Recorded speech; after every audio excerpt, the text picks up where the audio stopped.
Guys, the Chickens here. We are back today with another home gym video. In today's video, guys, I wanted to talk about low ceiling options or ideas for your home gym. So, like I've talked about before a few times, if you've seen any of my videos, I don't have a ton of ceiling space to work with. You can see the floor joist right here.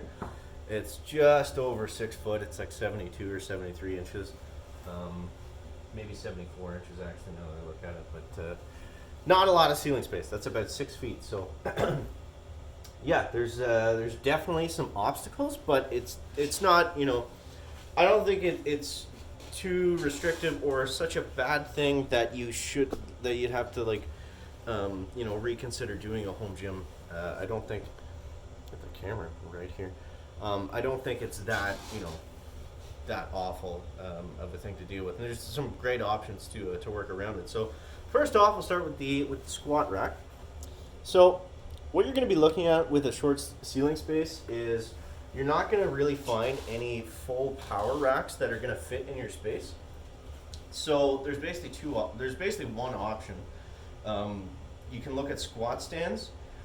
You can look at squat stands. You can get something custom made, or you can cut a power rack that's too tall. You can simply just cut off the posts at the top, and it's not that hard to do. So I mean, that's definitely an option as well if you just really like the idea of having a full cage and you have the footprint for it, but you just don't have the ceiling space.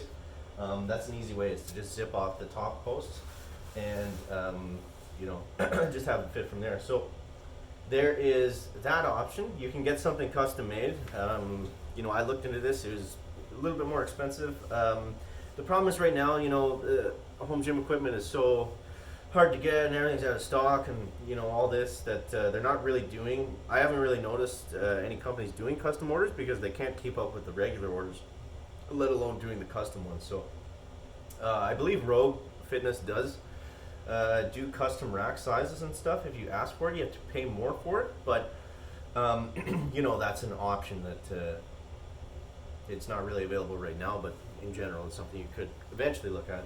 And then there's squat stands. So there's squat stands that are typically going to be they're going to be a lot shorter, and I don't think there's many squat stands that are going to be over 70 or 80 inches in height, so that's always an option. Now what I talked about before was I got a squat stand, but I turned it into a half rack just with some connections, and I got it's the SML1 with the HR2 built onto the back of it to convert it into a half rack. Just make sure you order the 70-inch uprights if that's something that you want to do yourself. And then we'll move along. And obviously any sort of bench press, benching, you're not going to have any issue with. But it is a problem if you want to do overhead pressing. So you can't do standing overhead press, but what you can do is seated. So you can just, you can do it on the bench itself. You just got to get a little bit creative, right? So, for example, you come here and then you're going like this, and you can just do it like that. Not ideal in this kind of setup that I have here with a fixed bench, but if you have an adjustable bench, then that's definitely an easy alternative that you can still you can still do the overhead press movement. You're just seated. You can also do it just on the floor.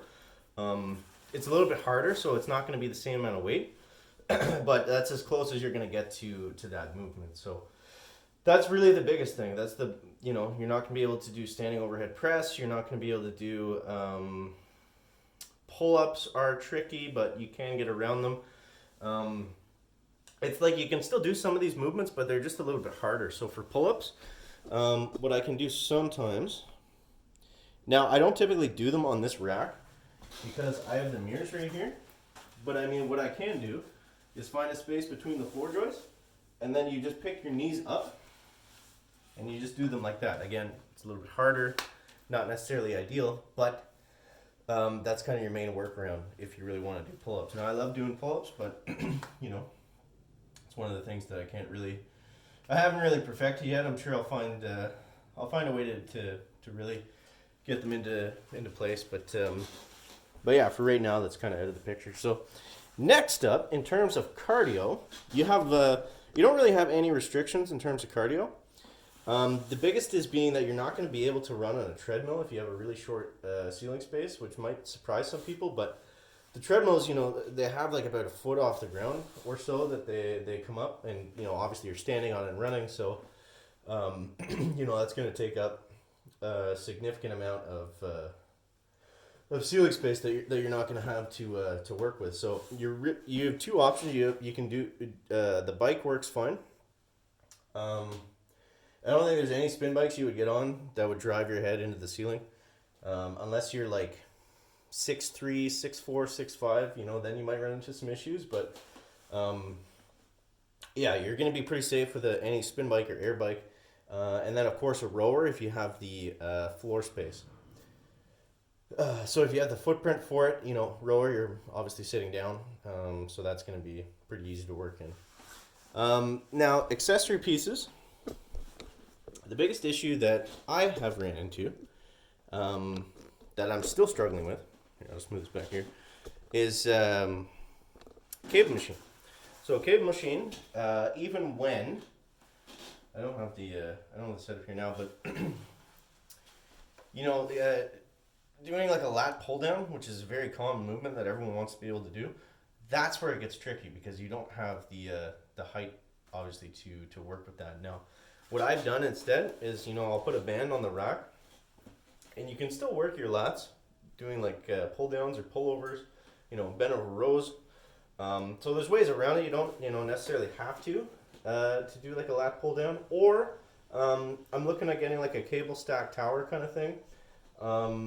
So if again, you're just gonna have to sit lower on the ground to be able to get that kind of function out of it. So that's kind of the workaround. So there's some ideas for you guys. There's some workarounds for having low ceiling space. I hope that helps you out. If it does, make sure to leave a like on the video, subscribe to the channel. Post home gym stuff all the time. So yeah, hope you guys enjoy. As always, thanks so much for watching. That's going to wrap it up for the video today. Make sure to leave a like if you found it interesting, entertaining, or informative. And we'll see you next one, guys. Checking out.